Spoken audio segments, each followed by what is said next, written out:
day is May 31st, 2013, and storm chasers from all over the country are moving towards one spot, El Reno, Oklahoma. The extreme storm chaser convergence is due to the moderate risk with a 15% chance of tornadoes over central Oklahoma during late May, peak tornado season. However, the chaser convergence is made even worse because only 11 days prior, an EF5 tornado tore right through the suburb of Moore, Oklahoma. With the EF5 still fresh on everyone's mind, no one knows there's about to be another disaster, but this time, it would directly impact the storm chasing community. At 4:37 in the afternoon, a line of storms initiate west of El Reno. With the anticipation for what is about to happen, Mike Bettis reports live for the Weather Channel. Very quickly, these storms fired up, and that's going to happen with all of these. We can follow in behind it on the safe side of it, stay out of the rain, stay out of the hail, and have a view of a tornado and keep everyone alerted as to what the danger is. Unknowingly, Mike foreshadows what's about to happen. As the complex of storms matures, the southern storm begins to dominate and a massive hook forms on radar. At 6:03, a tornado touches down southwest of El Reno, Oklahoma. Immediately after touching down, the tornado exhibits a strange behavior. Instead of a single circulation, the tornado consists of many smaller, short-lived vortices that are extremely unpredictable.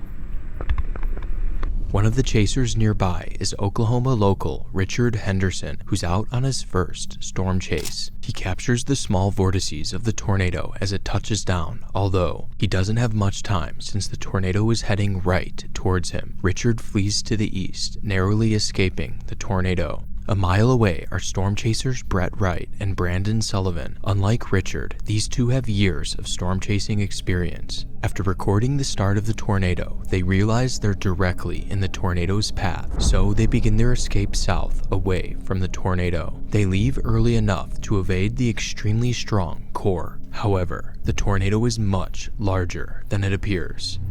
To the south of the core are powerful, invisible winds surrounding the tornado, blowing debris onto the road. Brett struggles in the debris-filled crosswinds before a hay bale is blown into them.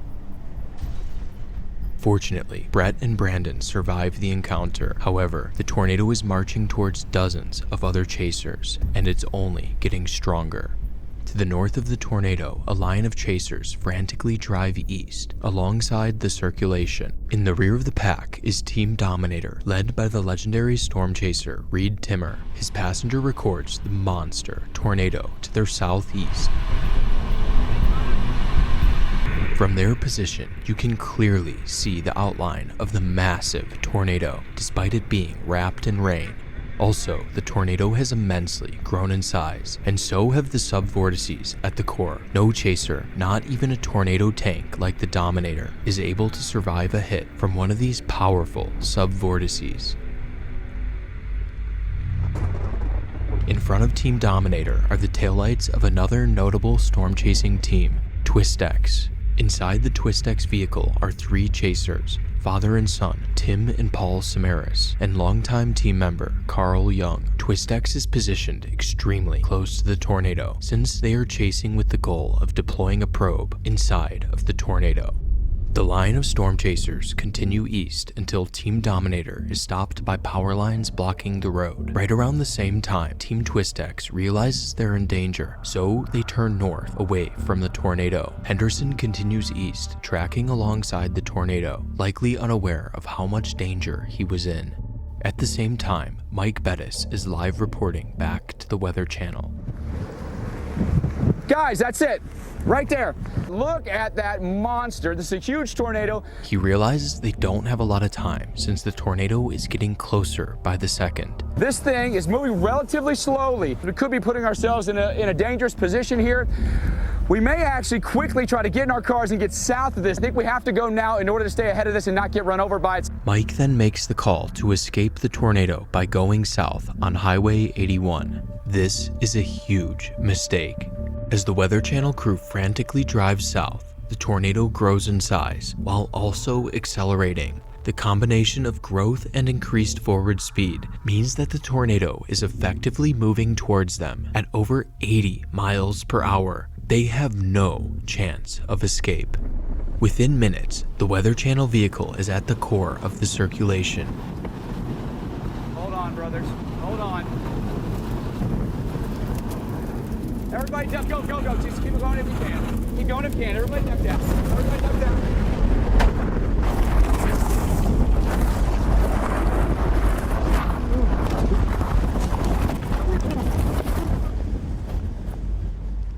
Their car is rolled 100 yards into the adjacent field. Somehow, everyone survives.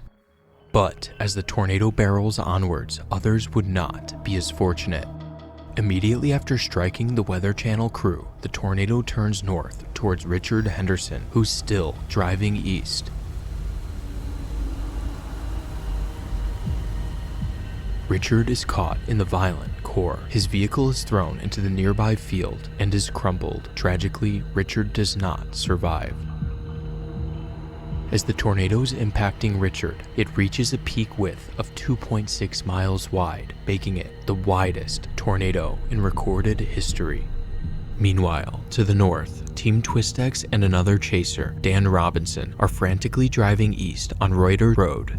They are now driving through the outer bands of the circulation. As the core of the tornado approaches Twistex, the winds momentarily subside, and Tim becomes aware of the dire situation.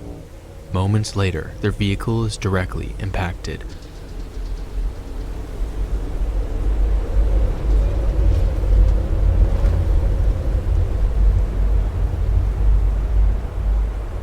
Their vehicle is tossed a third of a mile to the east. Tim, Paul, and Carl do not survive.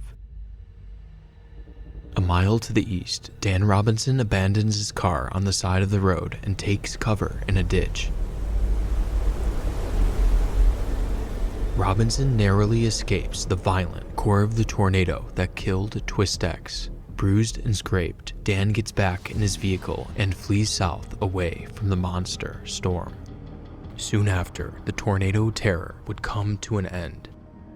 In 40 minutes, this record-breaking tornado took 8 lives, 4 of which were storm chasers, with every death happening in a vehicle. This was the first time storm chasers had been killed by a tornado, and Team Twistex were some of the most experienced and well-respected chasers in the community. Storm chasers dying to tornadoes was always a possibility, but no one thought it would be them. Despite their decades worth of combined experience, they were not ready for the extremely erratic behavior, power, and size of the 2013 El Reno tornado.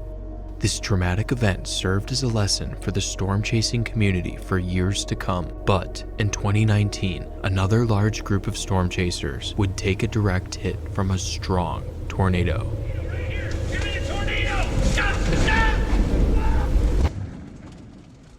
Before I get into the next storm chasing incident, I'd like to tell you about the sponsor of this video, Vessi. Vessi is a high-quality brand that makes the best sneakers. These shoes are perfect for me as a storm chaser because they are completely waterproof, but that's just the tip of the iceberg. This specific model is the Stormburst, which are designed to have additional traction, as well as a cushioned sole enhancing the shoe's comfort, making them perfect shoes for long-term usage. They also have a high-top version of Stormburst, making them even more waterproof and weather-resistant than some of their other designs. I also really like the modern chunky dad sneaker look. The Stormbursts come in a bunch of different colors, but my favorite part is that they have storm in the name. Well played, Vessi. Whether it's walking through your neighborhood or hanging out in front of a gorgeous supercell on dirt roads, Vessi Stormbursts are able to tackle every situation. To get your Stormbursts or any other Vessi product, use the link in the description to get 15% off your purchase today. It's May 28th, 2019, and a moderate risk with a 15% chance for tornadoes is taking shape over Kansas, storm chasers' favorite state. Of the many chasers out that day, one group is the well-known storm chasing tour, Silver Lining Tours, led by veteran chaser Roger Hill. With over 35 years of experience and more than 2 decades running the tour, few, if any, can match Roger's experience around tornadoes.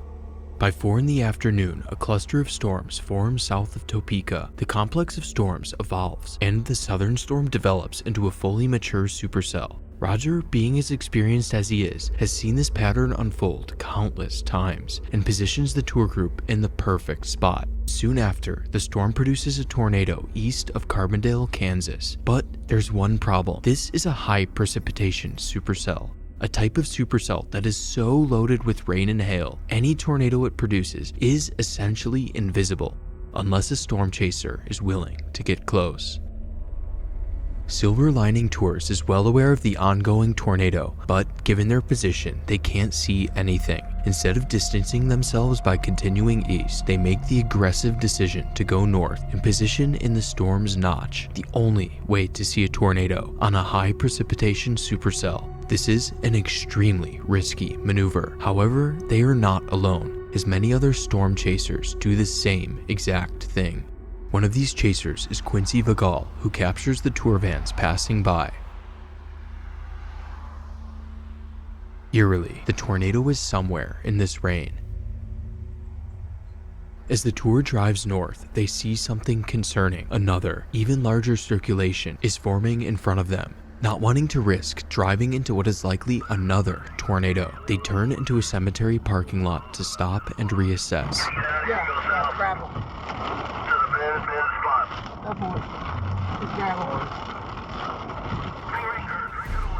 They decide to turn back south, away from the new circulation. The 4 tour vans awkwardly turn around in the parking lot, which burns a significant amount of time that they did not have. Quincy captures Silver Lining Tours as they head back south. This is the last time they are seen. The convoy of vans continue south through the heavy rain and are